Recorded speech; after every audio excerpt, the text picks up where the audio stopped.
அவனுடைய வாசஸ்தலத்திலிருந்து யுத்தத்தின் மூலமாய் போரின் மூலமாய் வெட்டி அவன் பூமியிலே தள்ளின அந்த மனவாட்சியானவளை தன்னுடன் சேர்த்து இந்த பூமியிலே சாத்தானிடத்திலிருந்து பிடித்து கொண்ட அவனை பாதாளத்தில் தள்ளி அடைத்து பூமியிலே 1000 வருட அரசாட்சி இருக்கிறதே, அந்த 1000 வருட அரசாட்சியை சார்ந்த சுவிசேஷம் மூன்றாவது. The third gospel, the bride is not someone who simply came up like that, but this bride came under a lot of sufferings. She, because of the might she received from the Lord, he fought with the devil. She fought with the devil and she won the battle and casted out the devil.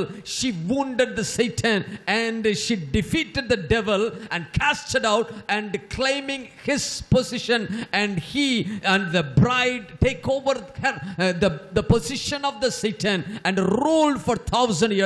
That is the third gospel, the kingdom of our God.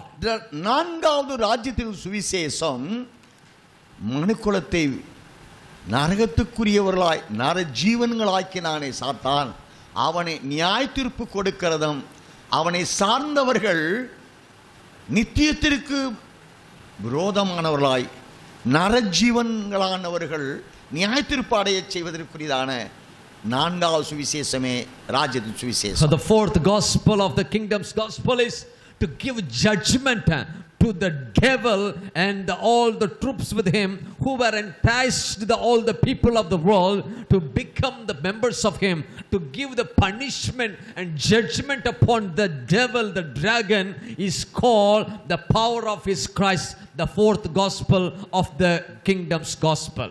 தேவனுடைய ராஜ்யத்தின் சுவிசேஷத்தில் அந்த 4 பகுதிகளுமே யுத்தமாகவே நாம் காண முடிகிறது. All the 4 categories of the kingdom's gospel is related with a war and a battle. அந்த போர்க்களத்தில் யார் வெற்றி பெறுகிறார்களோ அவர்களையே தன்னுடைய சுதந்திரவாளிகளான மனவாட்டியாய் ஏற்றுக்கொள்ளப்படுகிறார்கள். Only those who fight the battle and win the battle is qualified to become the bride and wife of the Lord Jesus Christ. தேவ ஜனங்களை உன்னதமான பரிசுத்தவான்களை உபத்திரவப்படுத்தின சாத்தான் ஆனவனை பாதாளத்திலே தள்ளுவதற்குரிய அதிகாரம் தேவன் தன் குமாரனாய் கிறிஸ்துவுக்கு கொடுத்து, குமாரனாய் கிறிஸ்து அப்போஸ்தலனாய் பேதுருவை கொண்டு எழுப்பப்பட்ட அல்லது அப்போஸ்தலர் கொண்டு எழுப்பப்பட்ட சபைக்கு கொடுத்த அதிகாரம் இப்பொழுது நான்காவது சுவிசேஷமாக செயல்படுகிறது. The fourth gospel is also deeply explained that the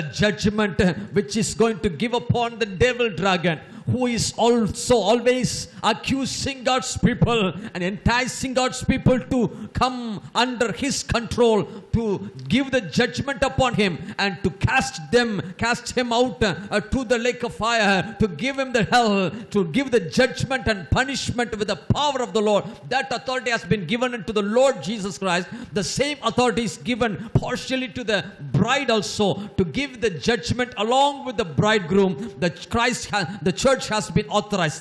This gospel is called the kingdom's gospel, the fourth gospel. அவருடைய கிறிஸ்துவின் அதிகாரம் என்று தேவன் நியமித்து வைத்திருக்கிறார். The Lord has ordained as the authority of the Christ. இதை குறித்த சற்று விளக்கமாக ஏசாயா தீர்க்கனை கொண்டு ஏசாயா 27ஆம் அதிகாரம் 1 முதல் வாசிக்கலாம். Book of Isaiah chapter 27 from 1 verse 1 onwards. அக்காலத்திலே கர்த்தர் லிவியாதான் என்னும் நீண்ட பாம்பை, லிவியாதான் என்னும் கோணலான சர்ப்பத்தையே கடிதும் பெரிதும் பலத்ததுமான தமது பட்டயத்தால் தண்டிப்பார். சமுத்திரத்தில் இருக்கிற வலு சர்ப்பத்தை கொன்று போடுவார். அக்காலத்திலே நல்ல திராட்சரசத்தை தரும் திராட்சை தோட்டம் உண்டாயிருக்கும். அதை குறித்து பாடுங்கள். கர்த்தராகிய நான் அதை காப்பாற்றி அடிக்கடி அதற்கு தண்ணீர் பாய்ச்சி ஒருவரும் அதை சேதப்படுத்தாதபடிக்கு அதை இரவும் பகலும் காத்துக்கொள்வேன். உன்னிக்கு உக்கிரம் என்னிடத்தில் இல்லை, முட்செடியையும் நெரிஞ்சிலையும் எனக்கு விரோதமாய் யுத்தத்தில் கொண்டு வருகிறவன் யார்? நான் அவைகள் மேல் வந்து அவைகளை ஏகமாய் கொளுத்து விடுவேன். இல்லாவிட்டால் அவன் என் பலனை பற்றி கொண்டு என்னோட ஒப்புரவாகட்டும், அவன் என்னோட ஒப்புரவாவான். யாக்கோபு வேறு பற்றி இஸ்ரவேல் பூத்து காய்த்து உலகத்தை பல நாள் நிரப்பும் நாட்கள் வரும். அருமையான கர்த்தருடைய பரிசுத்தவான்களே, Oh dear saints of God, இங்கே 2 பகுதி நிலைகளை நாம் காண்கிறோம். we can see 2 different parts. ஒன்று, Number 1, அக்காலத்திலே கர்த்தர் லிவியாதான் என்னும் நீண்ட பாம்பை, லிவியாதான் என்னும் கோணலான சர்ப்பத்தையும் கடிதும் பெரிதும் பலத்ததுமான பட்டயத்தால் தண்டிப்பார், சமுத்திரத்தில் இருக்கிற வலுசர்ப்பத்தை கொண்டு விடுவார் என்று 1ஆம் வசனம் வாசிக்கிறோம். On the verse number 1 is written that on that day the Lord with his severe sword, great and strong, who will punish Leviathan the fleeing serpent, Leviathan the twisted serpent, and he will slay the reptile that is in the sea.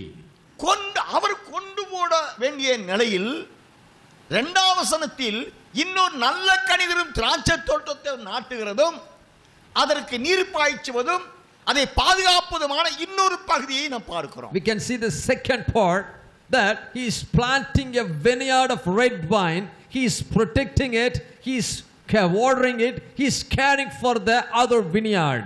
2ஆம் வசனத்தில் அக்காலத்திலே, the second verse also, it's written on that day.